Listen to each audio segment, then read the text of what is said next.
ایک بات تو میں بتانا ہی بھول گیا بچوں، ابھی تو مغرب کا ٹائم ہونے میں آدھا گھنٹہ تھا، 5:20 میں مغرب کا ٹائم ہوگا۔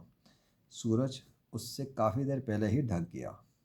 پتہ لگا کہ اللہ جب ارادہ کرتا ہے تو سورج مغرب میں جانے سے پہلے پہلے ڈھانک کے دکھا سکتا ہے، بلکہ اس نے دکھانا نہیں تھا، اس تو اپنی قدرت سے اپنے کام کر رہا ہے۔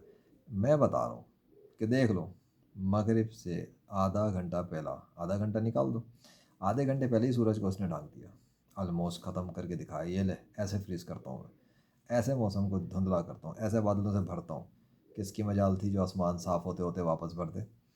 دوپہر میں صاف ہو رہا تھا نا، تھوڑا بہت ہلکا ہلکا تھا نا، ہلکا ہلکا تو ہو جانا چاہیے تھا نا، کل پرسوں ترسوں کی طرح ہو جاتا صاف۔ اگر کوئی گاڈ نہیں ہے تو یہی ہونا چاہیے تھا۔ یونیورس کا سسٹم خود چل رہا ہے تو روزانہ کی طرح جو ہونا چاہیے تھا، لیکن روزانہ کی طرح ہو نہ سکا کیونکہ کسی اور کی قدرت ہے جو اس کو اس طرح ہونے نہیں دے پا رہا تھا۔ جب اس نے نہیں ہونے دیا تو نہیں ہو سکا۔ اس لیے کہتا ہوں جھوٹے خداؤں کی عبادت نہ کیا کرو اور میرے ساتھ بحث نہ کیا کرو کہ تمہاری اوقات نہیں ہے۔ اپنی سائنس، اپنی ایتھزم اور اپنے جھوٹے خدا اپنے اندر گھسیڑ کے رکھ لو۔ اللہ اکبر۔